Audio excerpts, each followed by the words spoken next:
మనిషి కనిపెట్టిన విషయాల్లో 3 అద్భుతాలు ఉన్నాయి, 3 దౌర్భాగ్యాలు కూడా ఉన్నాయి. అద్భుతాలు 3 ఏమిటంటే 1 నిప్పు, 2 చక్రం, 3 కంప్యూటర్. ఈ 3 అద్భుతాలని మనిషి కనిపెట్టింది. నిప్పు కనిపెట్టడం వల్ల పచ్చి మాంసం తినే మానవుడు పరిపక్వం చేసిన ఆహారం తినడానికి అలవాటు పడ్డాడు. నాగరికత మారిపోయింది దాంతో.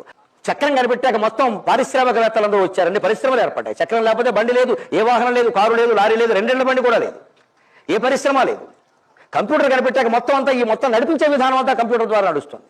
అలాగే మనిషి కనిపెట్టిన వాటిలో 3 దారుణమైన విషయాలు ఏమిటంటే, 1 తుపాకీ. తుపాకీ కనిపెట్టాక ప్రపంచం నాశనమైంది.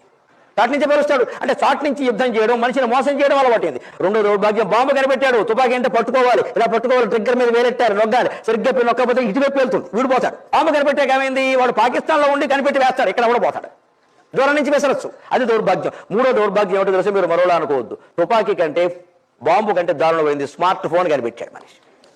ఇది బాంబు కంటే దారుణం. ఇక్కడ ఒక క్లిక్తో ఏమైనా చేయొచ్చు, ఎవరి జీవితాన్నైనా బయట పెట్టచ్చు, ఎవరినైనా అల్లరిపాలు చేసేయచ్చు, నీ ఇష్టం వచ్చిన కామెంట్లన్నీ రాసేయచ్చు. మొత్తం నీ చేతిలో ఉంది. ఫేస్బుక్ పేరు మీద, ట్విట్టర్ పేరు మీద, వాట్సాప్ పేరు మీద మొత్తం నీ చేతిలో ఉంది.